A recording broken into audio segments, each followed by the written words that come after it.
Bismillahirrahmanirrahim. Assalamualaikum warahmatullahi wabarakatuh. Qala Allah Ta'ala fil Qur'anil Karim, a'udzu billahi minasyaitonir rajim.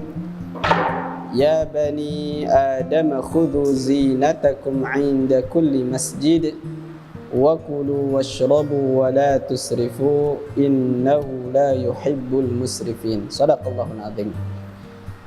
Sahabat yang dimuliakan Allah Subhanahu wa taala, pada kesempatan ini mari kita mentadaburi ayat Al-Qur'an, yaitu surah Al-A'raf ayat 31.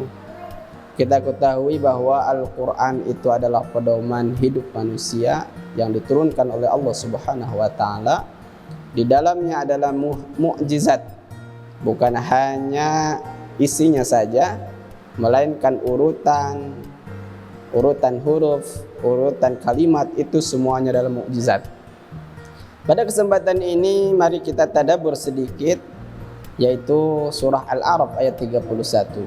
Allah Subhanahu wa taala berfirman, Ya bani Adam khudhu zinatakum inda kulli masjid. Wahai bani Adam, pakailah pakaian yang indah ketika memasuki masjid.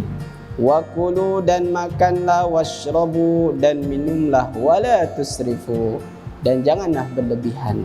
Innahu la yuhibbul musrifin, sesungguhnya Allah Subhanahu wa taala tidak menyukai orang-orang yang berlebihan.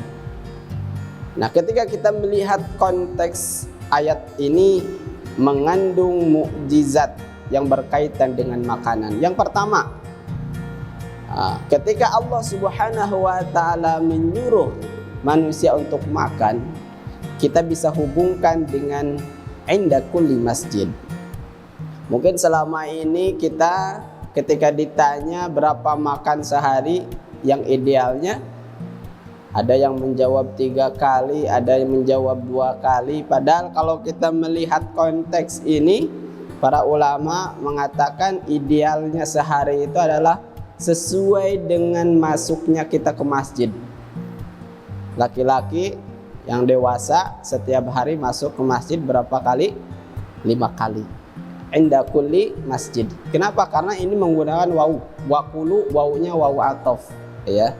Jadi bisa disejajarkan dengan masuknya masjid. Jadi yang ideal itu adalah 5 kali sehari, bukan 3 kali, ya. Ini juga banyak diteliti oleh para dokter, para ilmuwan, ya, dan ternyata makan yang ideal untuk tubuh itu adalah 5 kali sehari. Tapi catatan, jangan berhenti di situ saja. Wala tusrifu, janganlah berlebihan.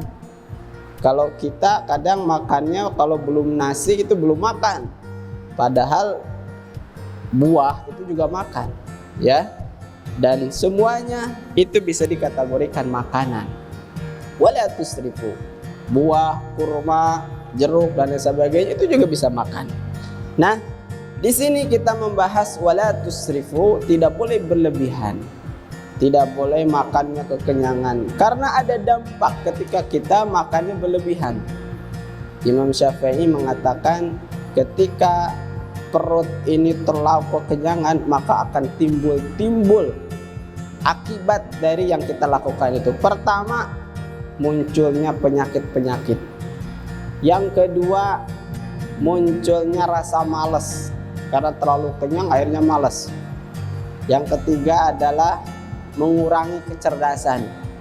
Orang yang sering kenyang itu menghafal Qur'annya sulit.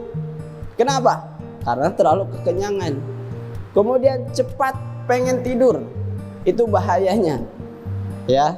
Dan naudzubillahi min dzalik, ketika muncul penyakit-penyakit obesitas dan lain sebagainya, maka batasi wala tusrifu. Oleh sebabnya Rasulullah SAW mengingatkan melalui hadis-hadis Rasulullah SAW, saat kita makan, kalau benar-benar kita mau makan, maka batasi 1/3 buat makanan, 1/3 buat minuman, dan 1/3 buat udara. Seperti itu, insya Allah badan kita akan tetap fit, akan tetap sehat. Demikian tadabbur surat ini, mudah-mudahan bermanfaat untuk kita semuanya. Jazakumullah khairan. Wassalamualaikum warahmatullahi wabarakatuh.